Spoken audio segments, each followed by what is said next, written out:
Assalamualaikum warahmatullahi wabarakatuh. Yang terhormat Ibu Siti Puryandani dan teman-teman semua yang saya banggakan.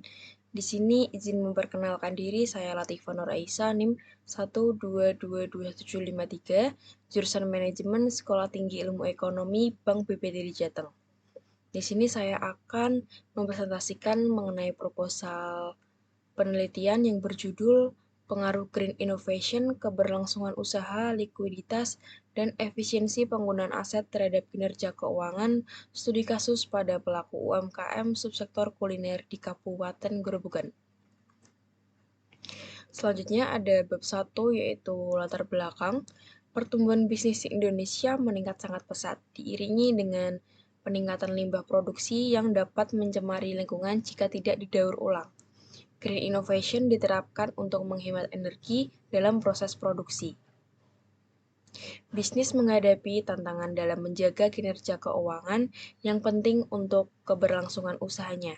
Manajemen yang efektif dalam penggunaan aset dan analisis risiko diperlukan untuk menjaga kesehatan finansial. Di Kabupaten Grobogan terdapat 59.600 UMKM yang berjuang dengan masalah modal dan penjualan. Tetapi ada program dari Kementerian Keuangan untuk mendukung peningkatan kinerja UMKM dan Grobogan dinyatakan sebagai kota kreatif tahun 2024 dengan sektor kuliner sebagai keunggulannya. Yang pertama di sini ada fenomena yang bersumber dari Dinas Perindustrian dan Perdagangan dari Kabupaten Grobogan yang menyatakan pelaku UMKM tidak konsisten dalam usahanya karena penjualan yang sepi menyebabkan banyak usaha kecil dan menengah berhenti atau tutup. Di sini, Disperindak Kabupaten Grobogan juga menyarankan UMKM untuk menghindari rentenir atau bank pelecit saat membutuhkan modal. Pengadaan modal merupakan masalah utama bagi perkembangan UMKM di Grobogan. Sementara itu, UMKM di Provinsi Jawa Tengah juga mendapat program binaan dari Kementerian Keuangan. Fenomena kedua yaitu terjadi prasurvei pada 10 pelaku UMKM subsektor kuliner di pusat kota Purwodadi.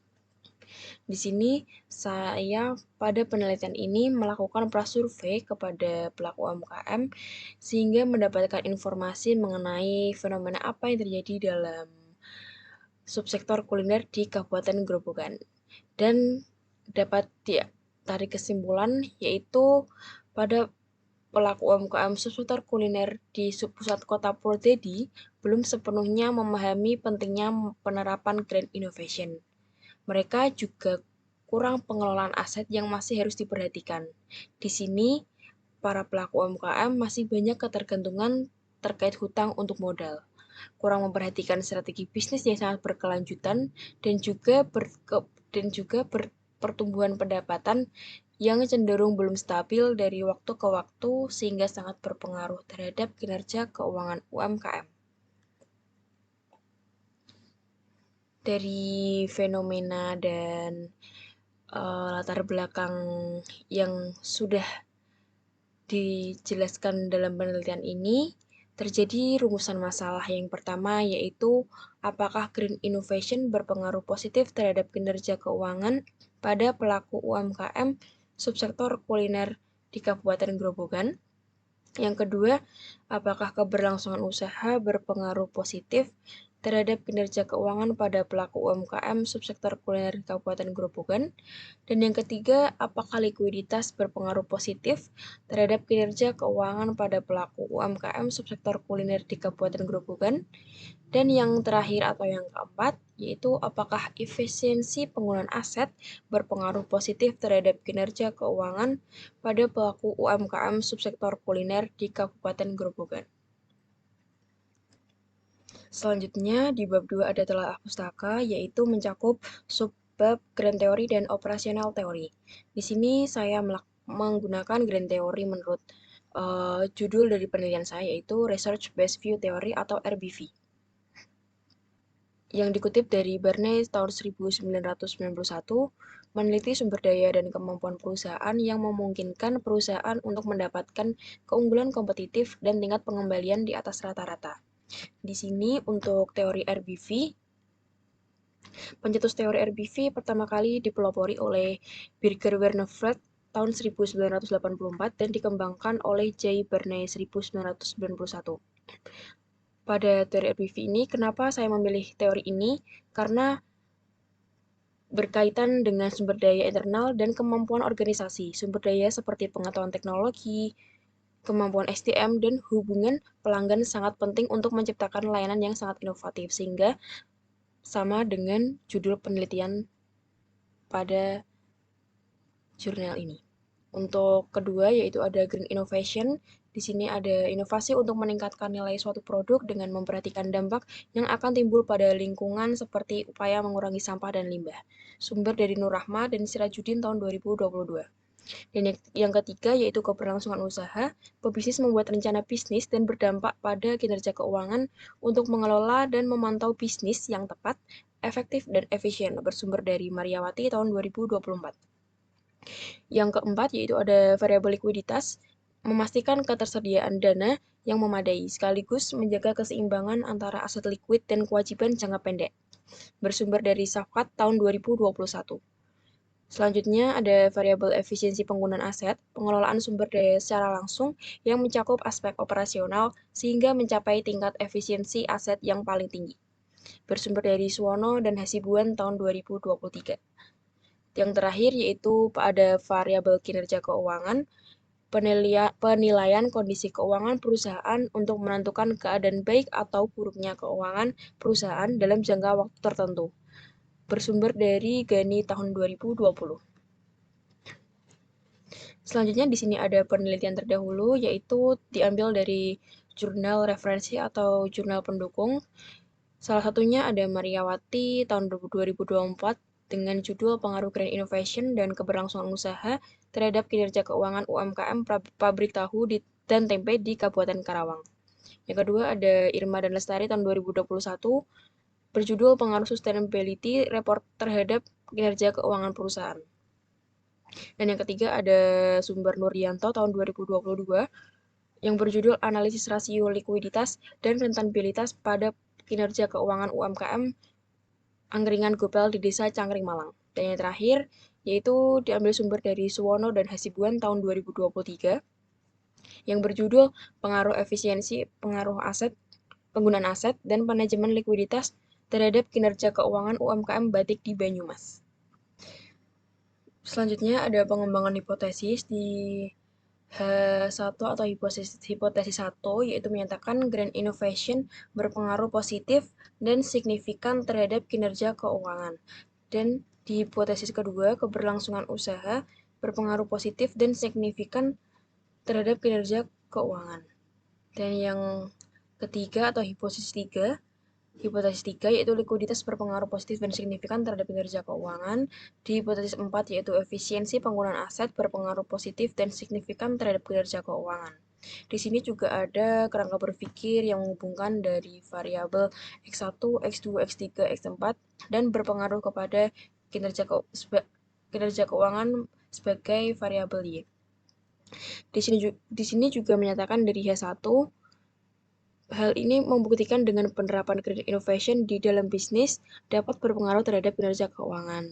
Di hipotesis kedua, yaitu membuktikan jika bisnis dapat mempertahankan dan mengembangkan dan melindungi sumber daya dengan menjaga keberlangsungan usaha, maka akan berpengaruh terhadap kinerja keuangannya. Dan di hipotesis 3, membuktikan jika perusahaan memiliki nilai likuiditas yang baik karena berkaitan dengan kapasitas perusahaan membayar kewajiban jangka pendeknya. Hal tersebut dapat mengaruhi kinerja keuangannya. Dan untuk hipotesis keempat, yaitu membuktikan bahwa perputaran aset yang dimiliki perusahaan jika lebih efisien dan nilai tinggi, serta pengendalian biaya dapat berpengaruh terhadap kinerja keuangan dalam bisnis tersebut.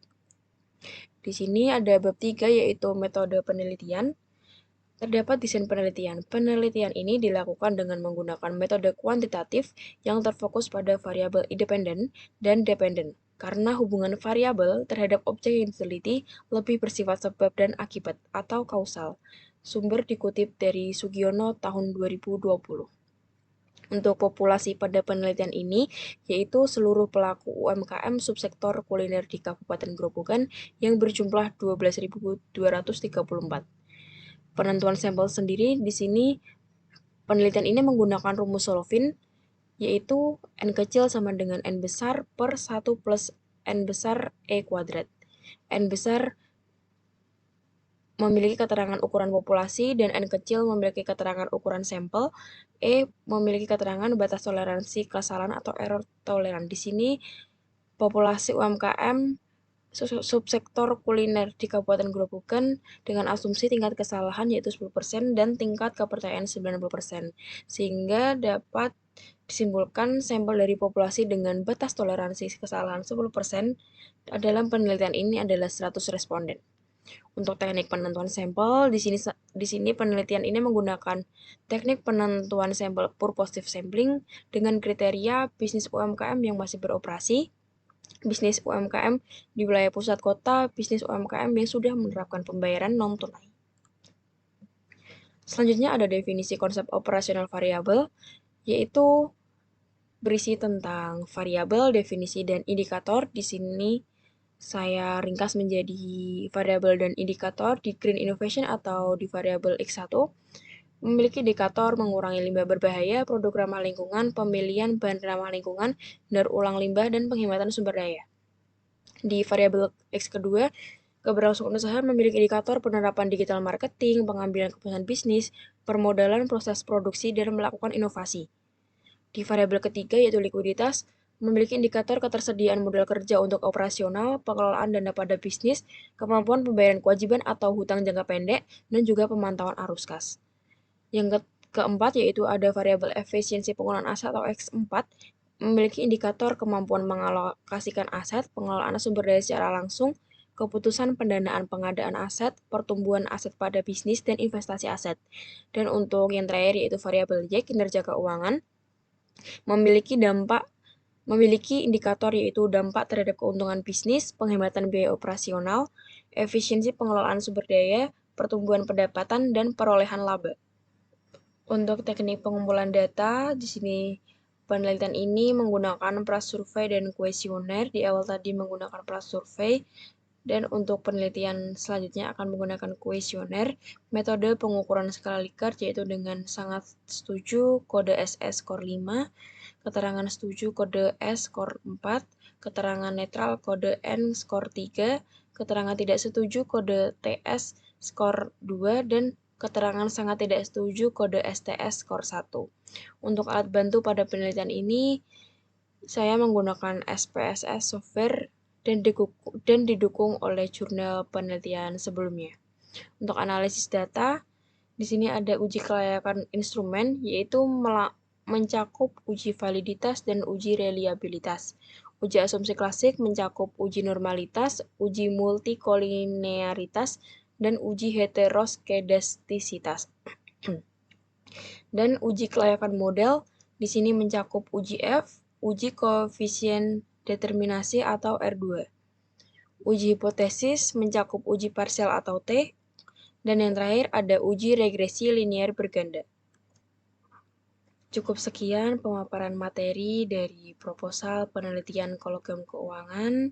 Jika ada salah kata, saya mohon maaf sebesar-besarnya. Semoga dapat bermanfaat bagi kita semua. Terima kasih. Wassalamualaikum warahmatullahi wabarakatuh.